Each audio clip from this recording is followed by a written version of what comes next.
my colleagues and I remain squarely focused on achieving our dual mandate goals of maximum employment and stable prices for the benefit of the American people. The U.S. economy expanded at a solid pace last year and is coming into 2026 on a firm footing. While job gains have remained low, the unemployment rate has shown some signs of stabilization, and inflation remains somewhat elevated. In support of our goals, today the Federal Open Market Committee decided to leave our policy rate unchanged. Having lowered our policy rate by 75 basis points over the course of our previous 3 meetings, we see the current stance of monetary policy as appropriate to promote progress toward both our maximum employment and 2% inflation goals. I will have more to say about monetary policy after briefly reviewing economic developments. Available indicators suggest that economic activity has been expanding at a solid pace. Consumer spending has been resilient, and business fixed investment has continued to expand. In contrast, activity in the housing sector has remained weak. The temporary shutdown of the federal government likely weighed on economic activity last quarter, but these effects should be reversed as the reopening boosts growth this quarter.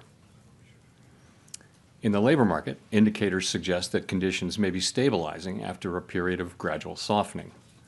The unemployment rate was 4.4% in December and has changed little in recent months. Job gains have remained low. Total non-farm payrolls declined at an average pace of 22,000 per month over the last 3 months. Excluding government employment, private payrolls rose at an average pace of 29,000 per month. A good part of the slowing in the pace of job growth over the past year reflects a decline in the growth of the labor force due to lower immigration and labor force participation, though labor demand has clearly softened as well. Other indicators, including openings, layoffs, hiring, and nominal wage growth, show little change in recent months. Inflation has eased significantly from its highs in mid-2022, but remains somewhat elevated relative to our 2% longer-run goal. Estimates based on the Consumer Price Index indicate that total PCE prices rose 2.9% over the 12 months ending in December, and that excluding the volatile food and energy categories, core PCE prices rose 3.0%.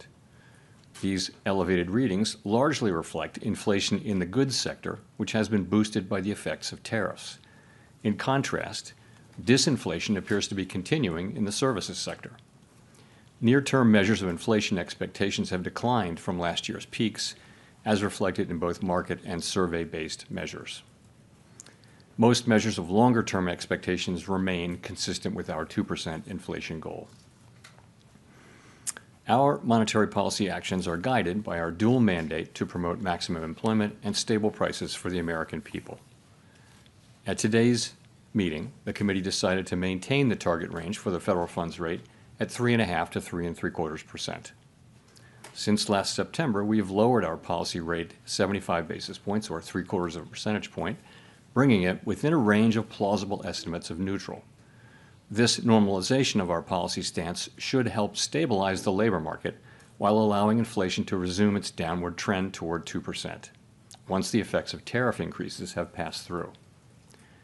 We are well positioned to determine the extent and timing of additional adjustments to our policy rate based on the incoming data, the evolving outlook, and the balance of risks.